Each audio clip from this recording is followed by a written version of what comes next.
Hey everyone, welcome back. We're going to have a glorious podcast. We didn't have a podcast last week because Yeah, that was. you ditched us. You had Oh no, friends and Jared. stuff. Yeah, it's always Jared's fault, guys. Never, Right, never right, mind. right, But we're right. back. We have a lot of good topics to talk about. Yeah, and I think I want to start off with the big sort of like the hot topic right now. Even though it's funny because it's already a couple of weeks old, but we're starting to see kind of like the impact from this particular show. And so, of course, I'm talking about Fallout on Amazon Prime. It's funny how every streaming service now wants to have their own Yeah, yeah. apocalyptic sort of thing. But whatever. Kind of interesting. First off, have you seen any of it or no?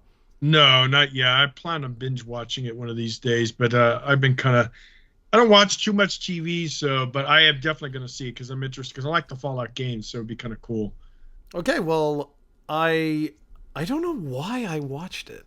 I don't even remember why I watched it, but Did you enjoy it? I got to tell you, I think it's the best adaptation ever made for a video game. I don't think Yeah. I don't think anything has ever done what Fallout has done, and I'm including the Super Mario Brothers movie that just came out and stuff. Oh, This was good, man. This was really good. They took the lore of the games and they sort of said, well, okay, what would happen if we made a sequel? Or not even a sequel. What would happen if we made a Fallout game that just so happened to be a television series?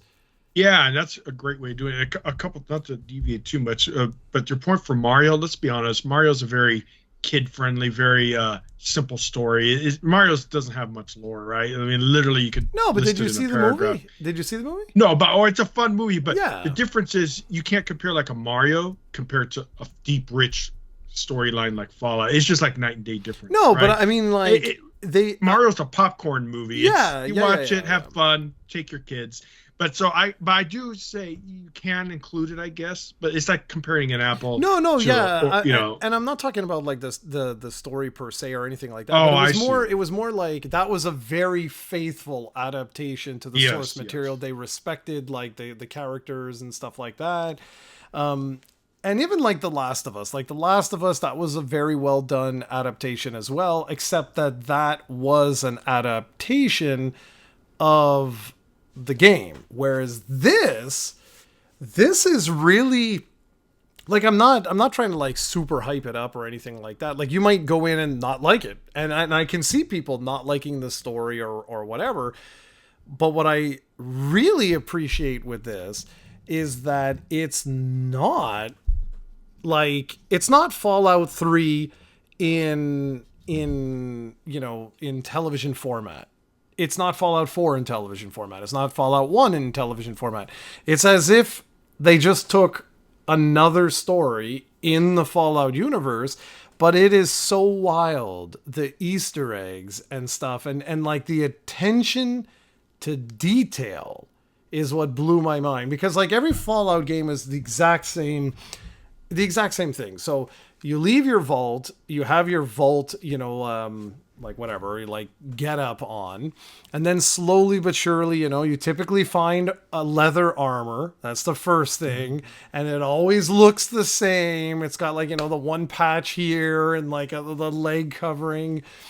And what I thought was unbelievably cool is that as Lucy, the main character in the show, goes out there, she gets leather armor as the I see. very first thing. And in the beginning of the show, they ask, there's a little interview with her, and she picks 3 perks that she's good at. Yeah, that's so cool. You see things like that. Yeah, Yeah, and I was just like, this is so incredibly well done that others who have never played the game, you they're still, not going to appreciate it maybe but as it's much. But okay because you still get the vibe of it, and you're just like, oh my god, this is so wacky, and they fully embrace that wackiness. And anyway, the show is just It's doing absolute gangbusters. It's one of the biggest hits Amazon Prime has ever had. It's already been, approved for season 2, Yeah. and I love the fact that it doesn't really screw with the lore. Now, there were a couple of people who were like, "Oh, it's Well, yeah. retconning things," but what I really like is like the creators came out and they were like, "No, it doesn't." No, it doesn't, because the whole fall you're talking about the New Vegas canon was kind of the dates were mixed up. They told you that new Vegas has different endings, and one of them's official canon. Kind of like Yeah, Knights of the Old Republic had the light side Yeah. ending and the dark Yeah, side. Well, exactly. the dark side's non-canon at the time. The light side is canon. So yeah, so that's just one small example. So New Vegas has multiple endings, more than just two. So like if you had done one ending in Vegas, it's not considered canon, which is cool for the gate. It's make so you can replay. Yeah, games, of course, right? The more you exactly. invest time into it, but in reality, all these they have canon endings no matter what your player character does. Because Lucy, just like all other Fallout characters, is the canon version. Now the human players can choose male or female character avatars, but the official canon might be a female, or the official canon might be a male of a particular vault. But just like Knights of the Old Republic, the official canon was a male, right? Yeah. But you could make a female character if you wanted. So yeah, But that people have to remember that with canon.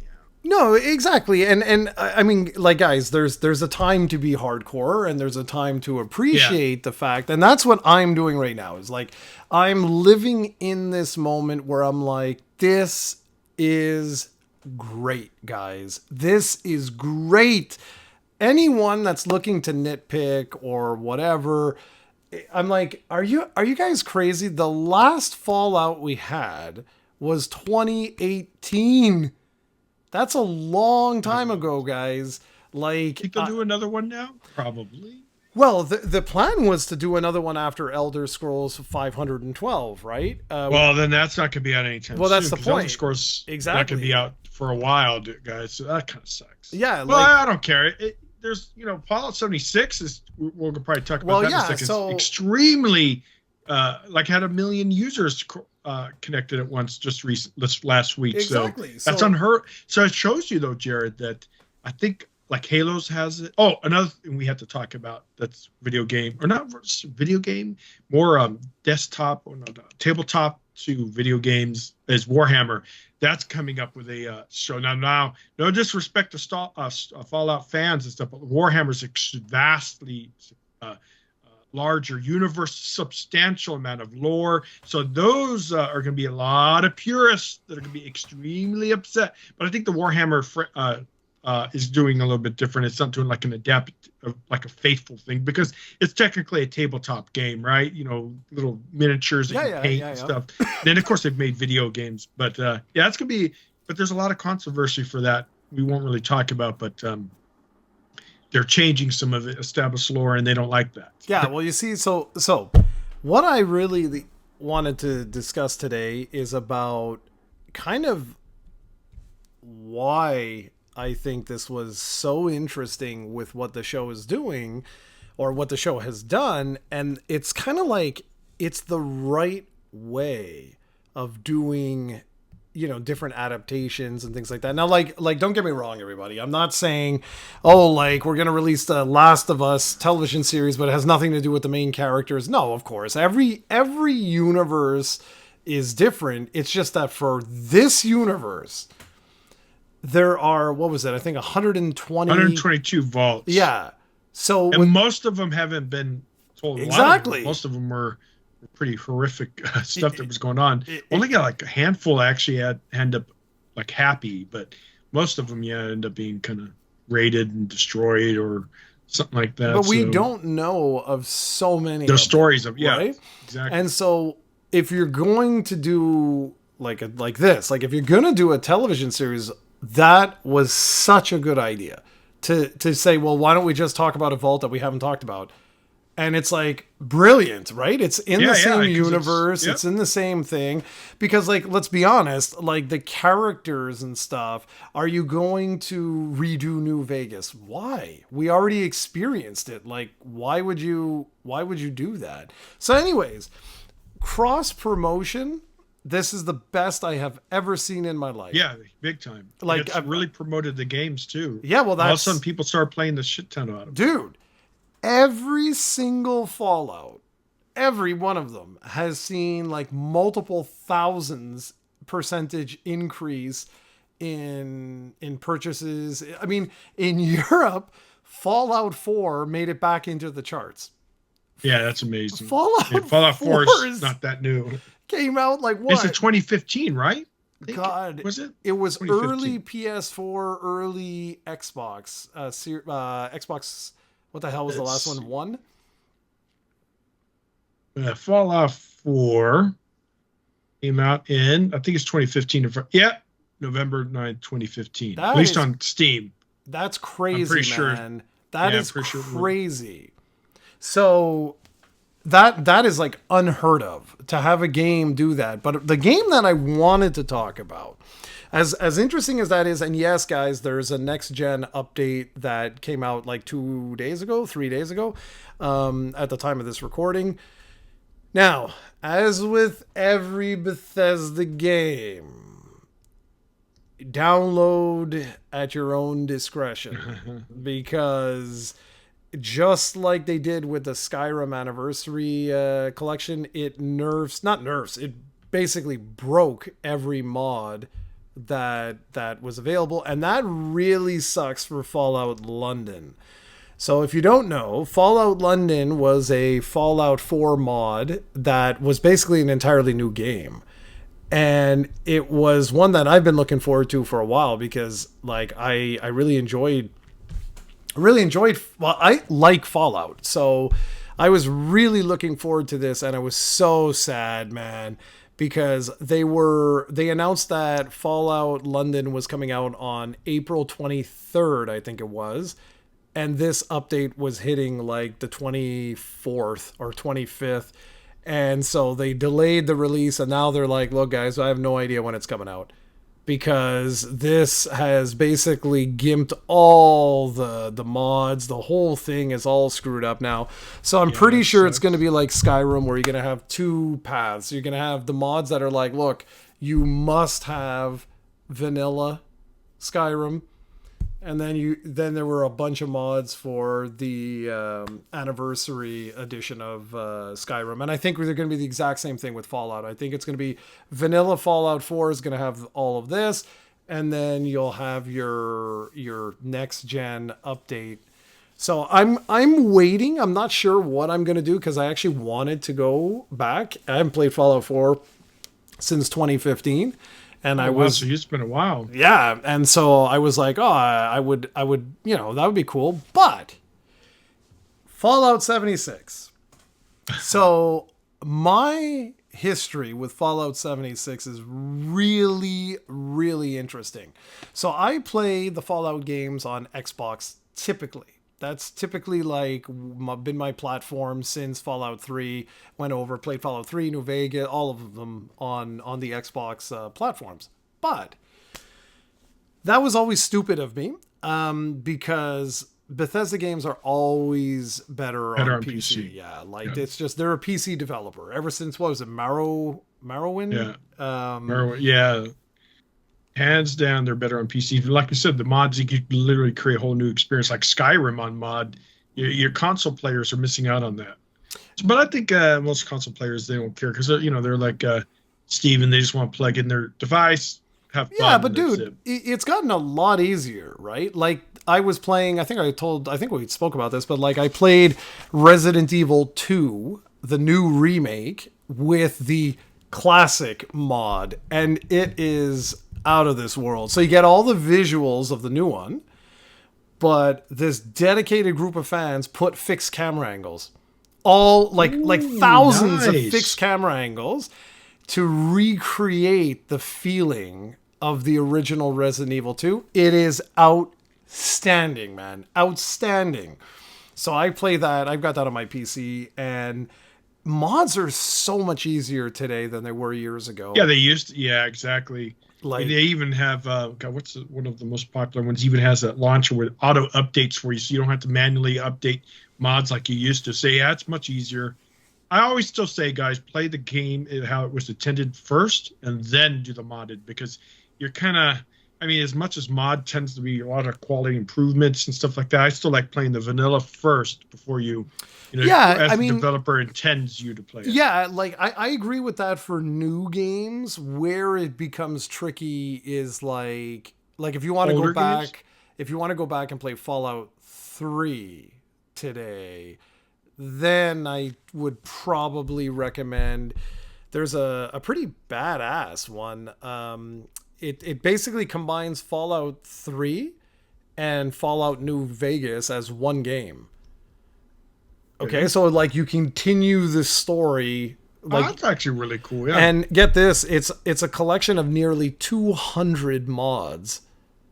And all you do is literally like double click one thing and it auto installs all of it. You get 4K, all updated textures and stuff like that. That's kind of the thing, you know? Like I played Resident Evil Remake, the GameCube game. I played the Steam version, but totally modded up. So the graphics were so nice, man. Like they were all, all Yeah. redone and stuff like that. So that's for older games, I'll typically say, especially with like Fallout 3, if you go back and play vanilla now, Yeah, it's it's probably not pretty rough, man, because you can't even like you can't use the left trigger or anything to aim if you want to play with a controller. So like that's pretty rough. But anyway, you mentioned that they like Bethesda released and it's really cute, right? Like in the style of Fallout, this little card that was like a million thank yous, and they had a Yeah, it was funny. million concurrent players on one day last week.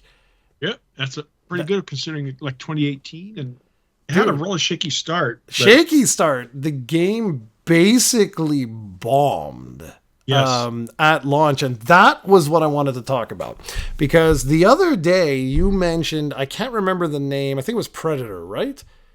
well, Predator Hunting Grounds. Yeah, that's making a comeback, which exactly. is great, and it's coming to Xbox. I played that, by the way. Really good game. But that's like we spoke about that about like it's very rare for games to get a Rares, second exactly. a second chance at life, and this is yet another example. It wasn't even in like the top 100 games being played on Steam, and now it's in the top 5.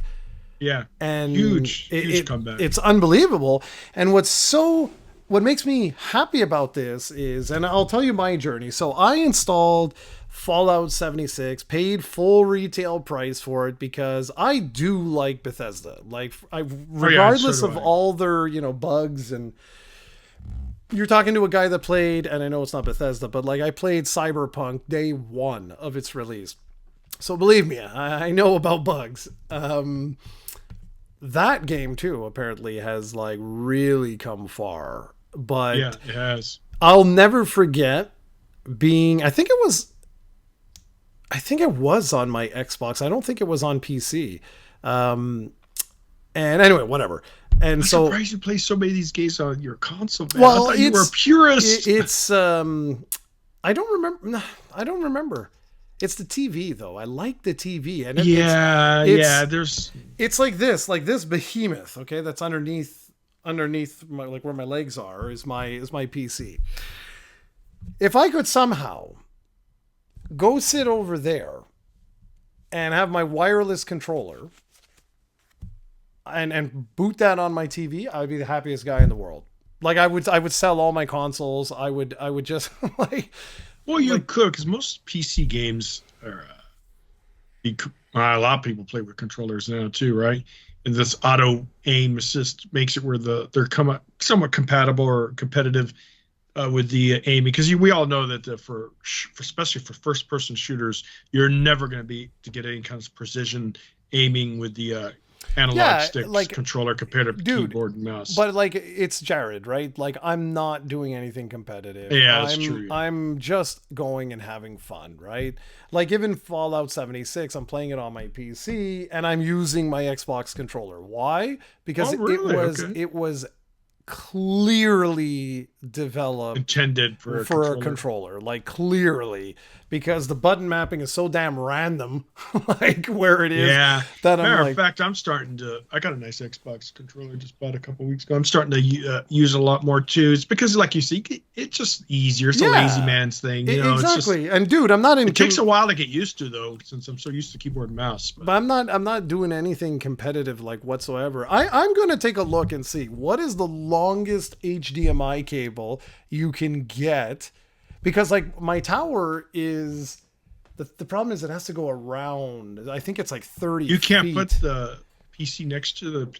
Well, then the problem Here? is I mean, this TV? becomes the problem then, right? Then Okay, it's yeah, you either can't. way it becomes an issue.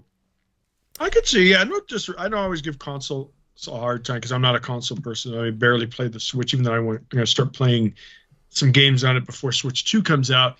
But they have their place. It's just I prefer PC. But maybe in a few years, I'll get tired of dealing with it and just like you said, relax in front of the TV and play Well, it like I you. say, man, I would love to see what Fallout 76 like would well, I'm sure would look exactly the same because like On it's console, an yeah, it old, should. it's an old game now. But anyway, whatever. All this to say, I remember my experience quite vividly.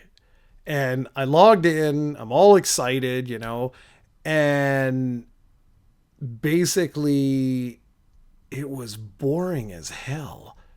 Like I remember being like, what in the hell is this? It was basically an empty world. There were Yeah. no NPCs, there were no quest lines, there were no like nothing.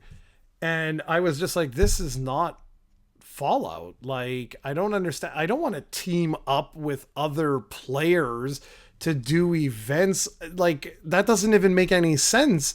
Fallout is like, I'm not supposed to trust that you don't want to eat me.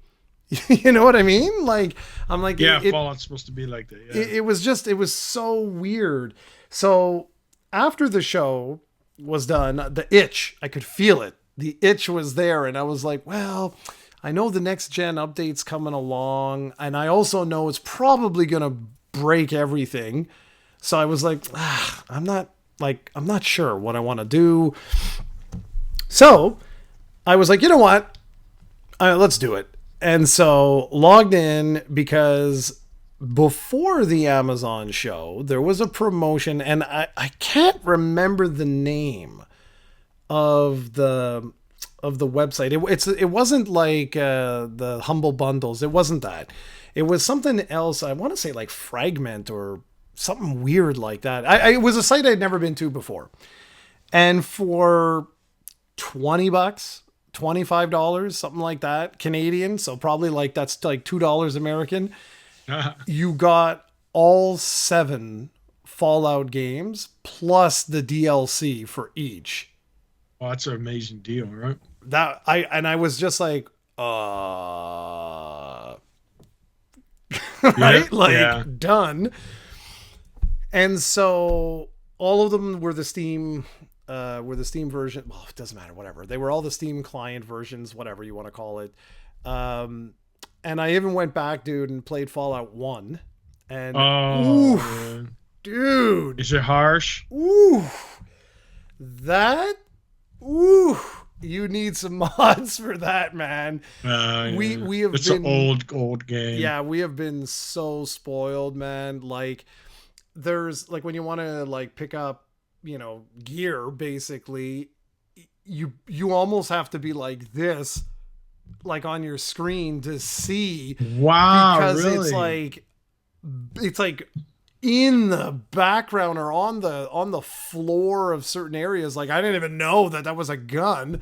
And I was like, I'm running out of supplies left, right, and center. I'm like, what am I doing wrong? I'm like, I don't remember this being like this. But nostalgia, man, like you forget.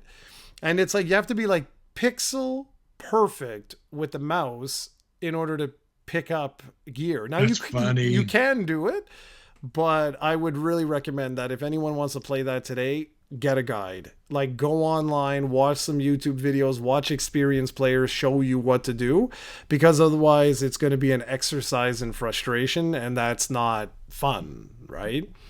So anyways, I played that for a bit, and then I said, okay, it's time. I'm like, I'm going to ignore all the reviews. I'm going to ignore everything. Let's jump back into Vault 76. And so I did.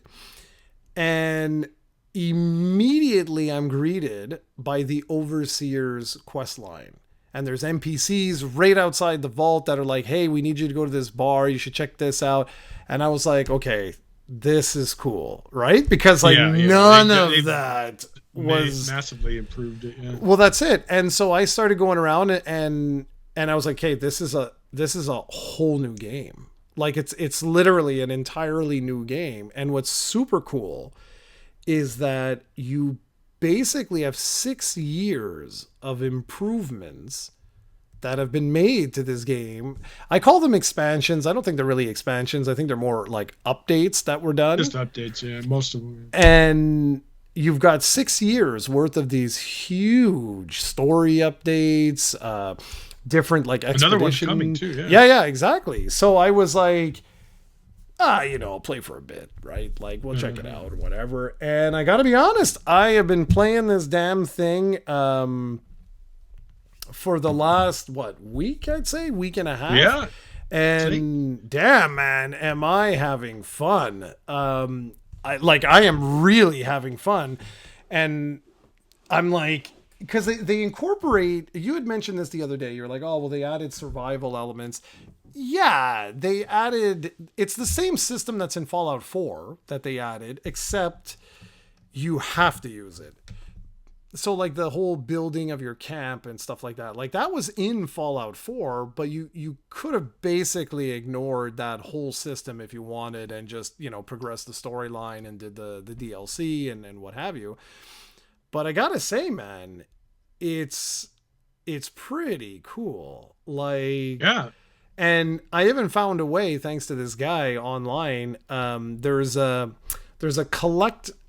like a collector. Okay. So it's basically like this bot that goes around and collects stuff for you. So you don't have to. And so I'm in my camp. I made the most ghetto camp ever. Wait till you see this thing. I was like, okay, so I'm going to purify my water. So for everybody that's listening, food and water are 2 items that are always depleting. And the idea that's the survival element, basically. And so you have many ways you can traverse this. You can just go to the river and drink if you want to do that. There you go. But you're going to get radiation poisoning, right? Classic Fallout. So then you're always kind of like balancing those 2 things, like your food, your water, plus the radiation. So 3 things. If any enemy in the game touches you, you get diseased. So that's the 4th part. But that's about it. Like, it's what I call like survival light, if you will. Yeah, it's not like any of the more traditional survival games. I think they wanted Fallout 76 to be basically an open world survival game where they just throw you in there. That's why they didn't want to do story, kind of mimic what it would be like in real life, right? Like, post-apocalyptic world, fend for yourself. But then they decided I guess people weren't too happy with that. Well, and maybe you're right. Originally it was boring. They needed a little bit more.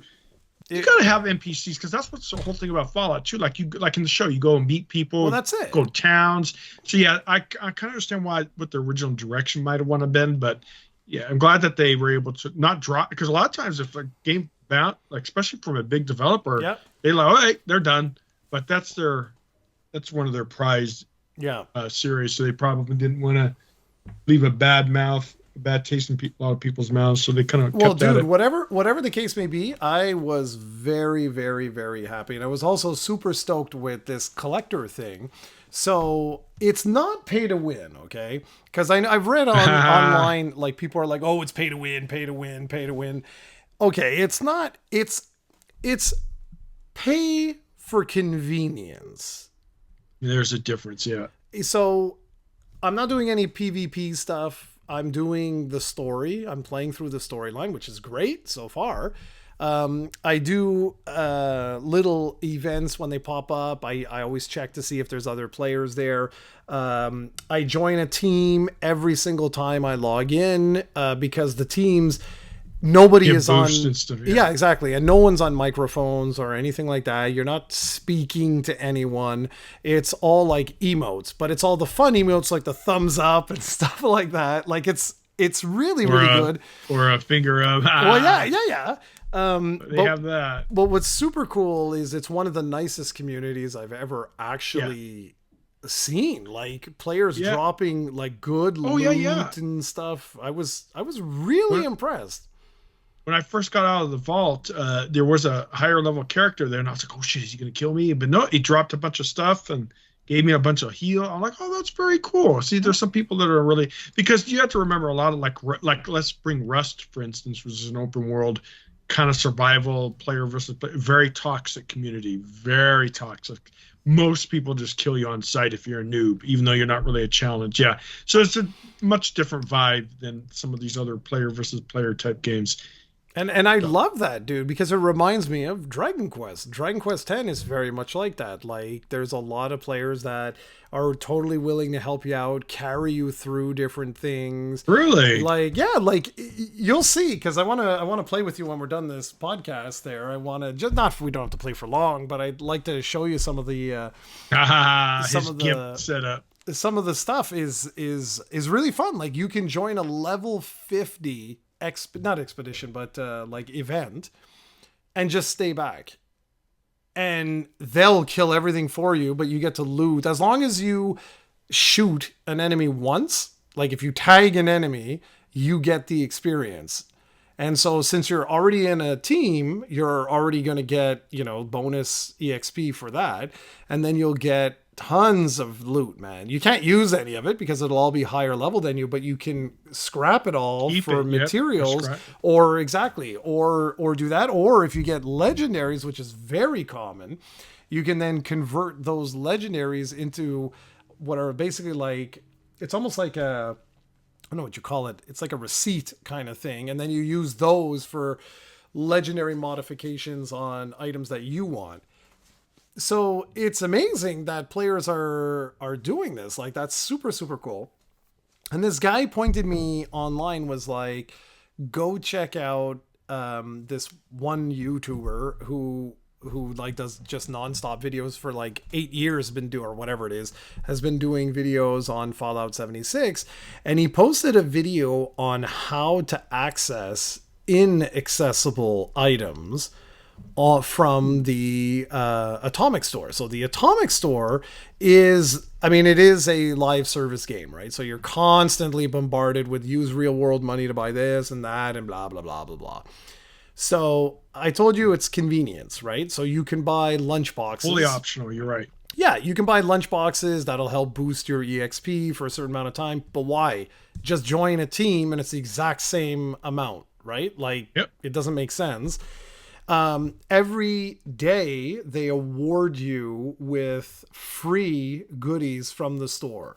So every day when you log in, if you play every single day, every day you'll have a new goodie. So one of those goodies might be like a carry more potion or drink or whatever you want to call it. That is incredibly useful because those allow you, like, let's say you're in the middle of a quest and you're over encumbered. Pop one of those and you can fast travel out of there to go back to your stash, and away you go. You can sometimes get scrap kits, which allow you, again, while you're in these dungeons or areas or whatever, to just scrap all the crap you have and like teleport it to your stash. So just little things like that are ultra convenient. You can pay in order to get like all the cosmetic stuff if you want to really deck out your camp and stuff like that.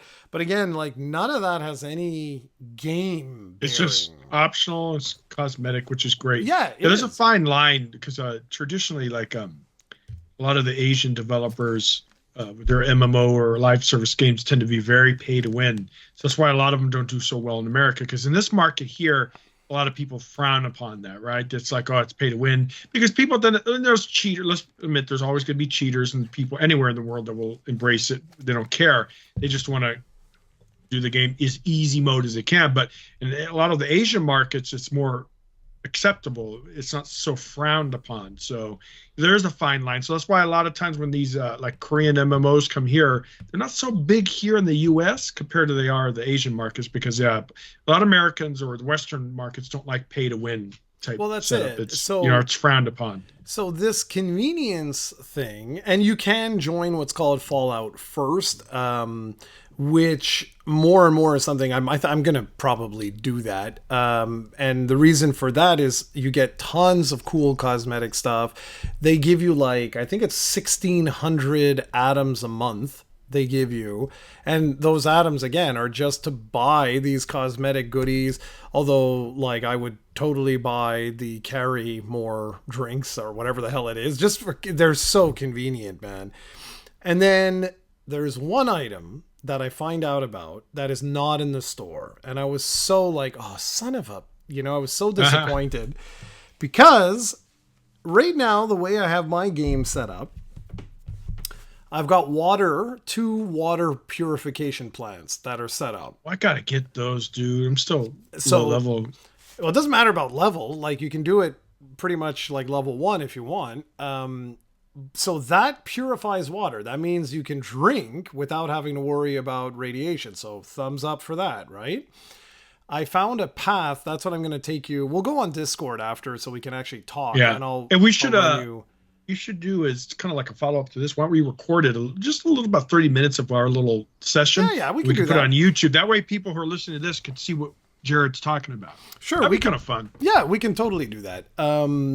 And then anyways, yeah, and what I'll do is I'll run you through the sort of the path that I take in order to create healing staves and yes, please. Disease cures. Already way ahead of me, man. Well, I haven't really put much time into it because I've been playing a lot of other stuff, but it's a game I have there on the back burner. I'm gonna it's really good. Embrace, it's really good. It's just it's like so many other games, right? Those things, right? So like I said, so that takes care of water, disease, and healing. You never have to worry about ever again. You'll have more than enough to last you forever.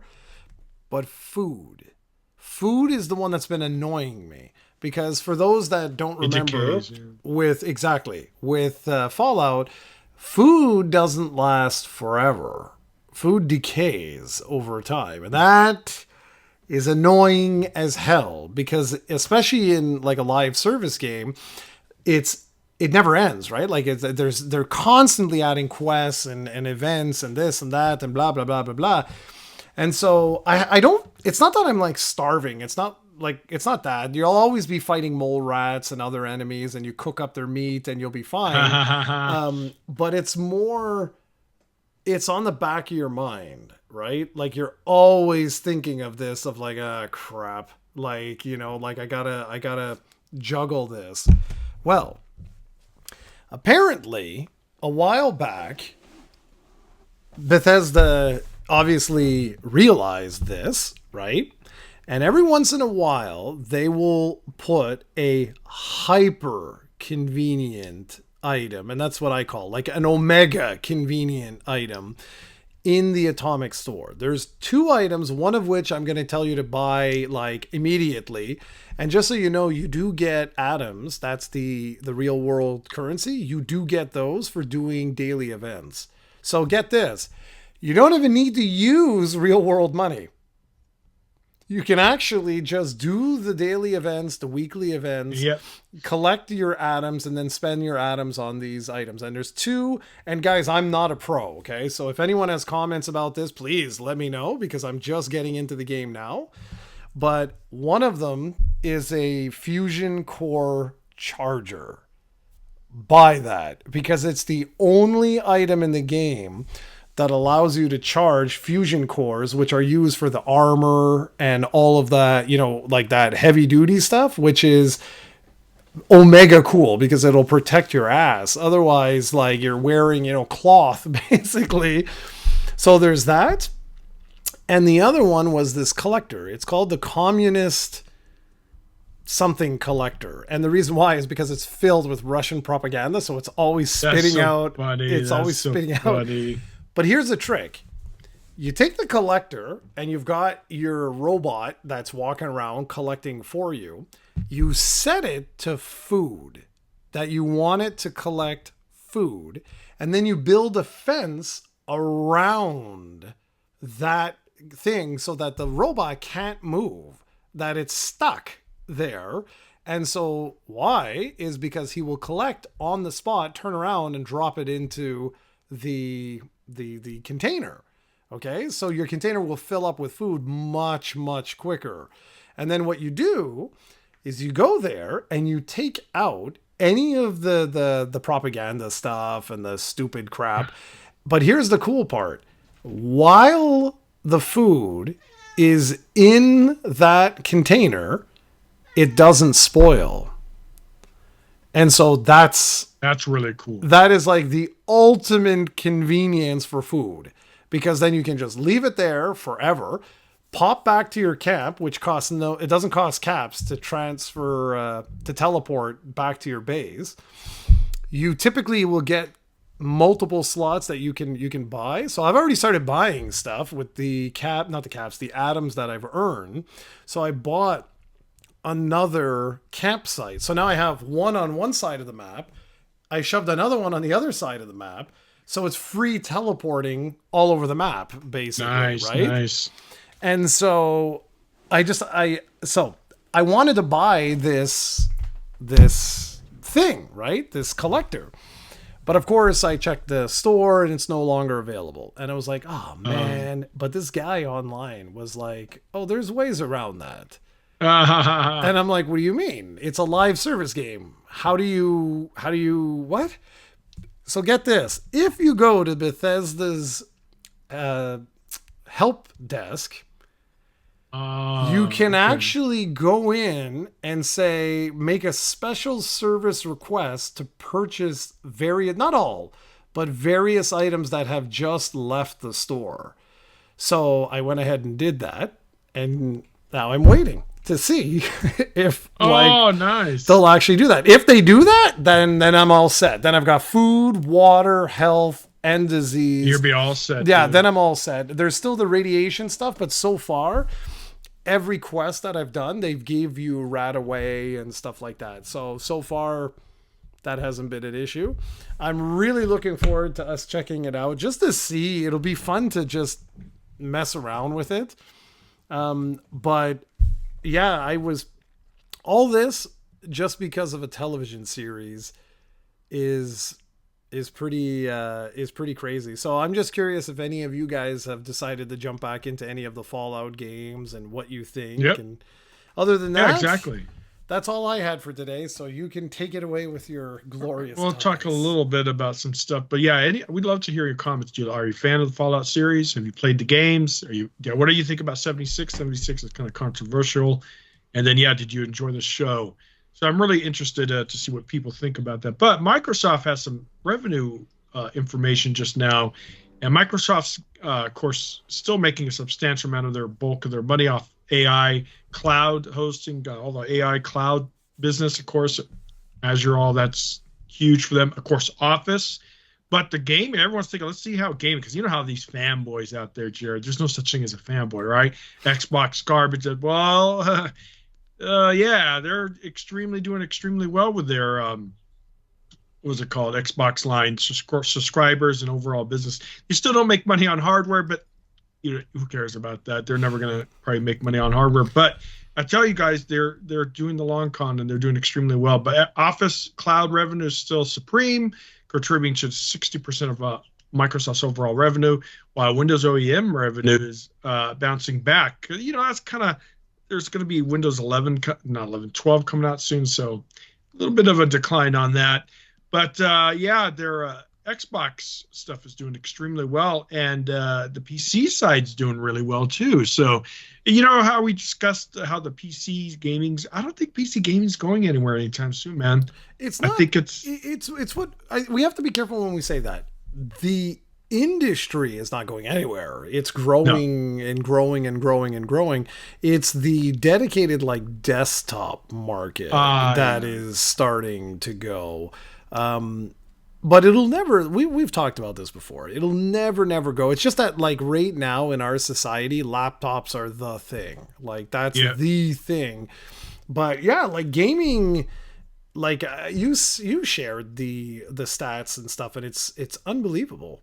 Yeah. Like it's getting crazy. Like how many Steam users are there now? Yeah. We'd have to kind of Like it must be research that. unbelievable. Because Game Pass is still nowhere near the level of Steam, but Xbox content and services revenue, which includes Xbox Game Pass, is up by a massive 61%. So there you go, fanboys. Microsoft's know what they're doing. I know, and I've told you I've been an Xbox Game Pass user for a couple years now, and it's the best bang for your buck. And I know some people don't like, oh, you don't own it, but how many times do we have to tell you, you do not own anything on Steam. Yeah. You get a license to have the rights to play the game. Yeah. Anything digital you do not own, and anytime it can be revoked without refund. A lot of times they'll refund, maybe. Depends on what you do. If you get banned or something, you're out of luck. But yeah, there's no such thing on Steam, guys. You don't own crap. So yeah, you guys have to do your homework. And I love these fanboy or these arrogant or ignorant statements online. Oh, Xbox, Game Pass, you don't own it. Well, you don't own it on Steam either. So, but there is a bit of a difference though between the two. One's a subscription you pay monthly, which is still a very good cost if you play a lot of games. If you're one of those type of people that only play one game, like 2 or 3 games a year, maybe. But you have to remember that if you play 2 or 3 AAA games a year, even 2, I think, because it's what, $70 a pop now. Even at that, almost at 1, you're almost getting your full value on Game Pass. Yeah. So, by the way, don't forget you can pre-install. Oh God, what is it called? Is it Hellblade? What the hell is that called? The one there, yeah, I forget what it's called. Her name. Oh my God! Hold on. I forget what it's called. Is it Hellblade 2? Yeah, so it is. Yeah, it's Senua's Saga, Hellblade 2. The first one was awesome. And it's the one there where she's like a Viking warrior or something that has like mental health issues. So she hears voices and stuff. But it was awesome, man. I loved it. And the second one was the very first Xbox Series X game ever shown. And it's finally coming out. Like what? 4 or 5 years into the console's life, but you can pre-install it with Game Pass on PC right now. Yeah, and it comes out like it up after this. May 2nd, May 3rd. So I already got mine installed. I'm thinking of which we should kind of name every podcast about like recent day one or kind of like Manor Lords is on Game Pass and Steam day one. So if you guys have Game Pass, you might want to check out Manor Lords. Another Crab's Treasure. Now this isn't a game one, but Star Wars Jedi Survivor just came out. Orcs Must Die 3, highly recommend that if you love it came out a couple weeks ago. Nice tower defense base. And then that Chronicles game just came out. Yeah, right. Yeah, Heroes day one, and I have the first one, still have to play that, but I'm going to definitely play the sequel. So yeah, Game Pass is such an excellent, and they're getting out there with a lot more day one. And what I like about, because we've discussed Epic versus Steam, how people don't like how Epic buys exclusives. Microsoft doesn't do that. Microsoft does is game one, so meaning they get a lot of these big titles day one, so they can, it's like, hey, look, you pay this subscription, but look at all this great stuff. You don't have to go to Steam anymore. You come to us. So I kind of like that, the way Microsoft does it. I don't like exclusives. I like the way Microsoft exclusives, I should say. I like the way Microsoft does it too, but I don't see anything coming close to Steam. Like the deals, man. The deals are it's just the big guns, crazy. Right now, like $3 for a $70 game. Like what? Like, oh yeah, but that's not usually day one though. No, you're never gonna get those kind of sales. But I know what you're saying. Like in my golden rule, I almost never pay $59.99 or anything for the only for full, like even Cyberpunk 2077. I waited till it was a massive detail. Red Dead Redemption 2, all those type of games, I don't buy at launch because you don't need to. I have such a backlog. I just wait. And the only exceptions like Helldivers, any live service game, ASIM games, is different because it's a live service game. Even if you do get a discount, I'm going to get so much value of playing it right away and stuff like that. But the single player game is extremely rare. Do I pay full price for them? Even the big, huge AAA title, I wait. The only company that you can't really waiting is really that doesn't help you any is Nintendo. Right? Well, Nintendo's never going to. We've talked about this like every week. It's so such funny. Bullshit. But but like Steven says, the market. When this is done, go install that. I'm serious. Like, go install that. You think it's good? I loved the original one. If you like an action game, a lot of different settings and stuff. It's what? It's called Hellblade 2. Just put that. Hellblade. It's called Senua. I forget how she pronounce her name. The 2 words? Oh, Hellblade. It's Senua's Saga. So it's not Hellblade. Well, yeah, it's Senua's Saga, Hellblade 2. All right. It should be right there as soon as you boot up Game Pass. Let me see. As soon as you boot up Game Pass, it should be on the very first page because they just unlocked the pre-install. Ooh. Oh, okay. Yeah, you're right. But check the requirements though, man. It's going to be brutal. It's going to be brutal. Well, I should be more than enough, but let me check. Or I'll check. What graphics card are you running now? A 3870 Ti. So nice. Very nice. Should be more than enough. Ooh, there's a bunch of other games coming out too. Yeah, I was looking at like what an upgrade would cost today. Like if I were to rebuild, woof, baby, it's like $6,000, man. It's not cheap. Oh no, it's 23 days. Let me look at there's a bunch of videos for it. Ooh, it looks very dark. Oh yeah, I've seen this. Yeah. Wow, thank you for letting me know. I didn't even know it was gonna be a day one. Yeah, you could install it now. It's kind of it's not that much. Well, it's only 10 megs because it's on the pre-download. But anyways, it's a lot more than that. But yeah, it looks good. Yeah, it does. It looks really, really good. I waited for this for a long, long time. So I'm still waiting. I'm going to wait out. I mean, $6,000 is a hell of a lot of money, man. But it's these damn graphics cards, man. If you want to get the 90 series, they are so expensive, like crazy expensive. You can do the 70 series, the 80 series, but if you don't want to touch it, like this one, well, my computer is off right now. It's sleeping. I'm on my Mac for this. My PC was the 2080 Ti, and that one, I mean, look, I built my computer 5 years ago. And it's still decent today, though. Yeah, it's mid. You can do medium settings for like this one, like Hellblade 2. It'll be interesting to see what I get away with, but yeah. And remember, I don't have an ultra wide monitor or any of that crap either. So, and that's the thing is PC gaming, it costs more, I guess, than a console for a good system, but people don't realize you can get a good amount of years out of a PC. I mean, yeah, it gets to a point like yours, 5 years old, it's still run the bulk, if not most games of today, but not at the blazing high-end settings, but it'll still be very comparable, if not better than most of the consoles. Well, yeah, and current gen, but it probably would be. I have well, dude, what I tell people is I'm like, okay, don't kid yourself, right? Like when you go on your PlayStation 5, when you go on your Xbox Series X, what are you getting right now? You're getting a performance mode and you're getting a quality mode, right? When you go into quality mode, what exactly are you getting, right? You're going to get, what is it called? With the water reflections, what is that called? Ray tracing. You're going to get ray tracing, but how deep is that ray tracing, right? So, like, I don't have all the technical terms, but you'll have a window and a puddle, okay? And as light hits it, it'll go one way, like it might just reflect off of the window type of thing. But if you have the right hardware, it'll actually like bounce like all over the place. And it adds a different layer to the immersion of the game that you're playing.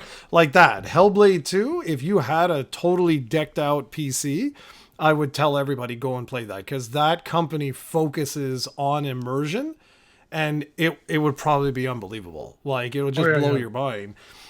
But my PC right now can still, like I said, it can still do basically the performance mode that you're getting on console. So it can lock you at 60 frames per second, but you're going to get a hit on like what I'm talking about on some of that stuff. But what I always tell people when they build their computers and stuff is always like, all right, guys, how much money would you be willing to spend a year on your machine? And that always throws people off. They're like, what do you mean? I'm like, well, $100, $500, $1,000, $10,000. Like, what is your limit? Because realistically, a good PC build can last you 5 to 6 years. Yeah. Especially if you don't cheap out on the CPU and the motherboard, you can upgrade your RAM, you can upgrade your graphics card. Although if you spend the money up front, you won't need to. You know, like my last 2 builds, I never touched. I didn't need to. Like, they were day one, they were good enough. And that's that. So typically for me, like $500 to $1,000 a year, I'm fine. Like, I'm okay with spending that amount of money, but that's me. Right. So I'm going to wait. I'm going to try and wait. Hopefully, I mean, the stupid start switch is going on the case. I contacted the company, and of course they're like, yeah, sorry, dude, it's no longer serviceable. I'm like, I don't want to buy a new case, because then I got to reinstall everything, and like, but I think I'm going to wait for the 5000 series now. Yeah, 5000 would be a nice, I would wait. Yeah, well, for sure. As long as, I mean, if I can, right? Like, as long as it doesn't like crap out or anything, but it shouldn't. And that's that. So I just realized the time. What else do we have? Or are we calling it a day? I think that's it, ladies and gentlemen. I don't think of anything else, but yeah, I'm glad we talked about this, and I would love to see what people think. But I think it's going to kind of, I know Halo did a show. I don't know if that really helped their games. Didn't, because the show was awful, apparently. Yeah, so I was going to say the quality may vary, but I am interested to see how many more of these kind of things, because I would like, when my Elder Scrolls kind of being done as a TV, that'd be a massive project, but they could probably do it. I would love to see what else. Starfield universe, it's brand new IP, but I would love to see a sci-fi well done on this kind of level.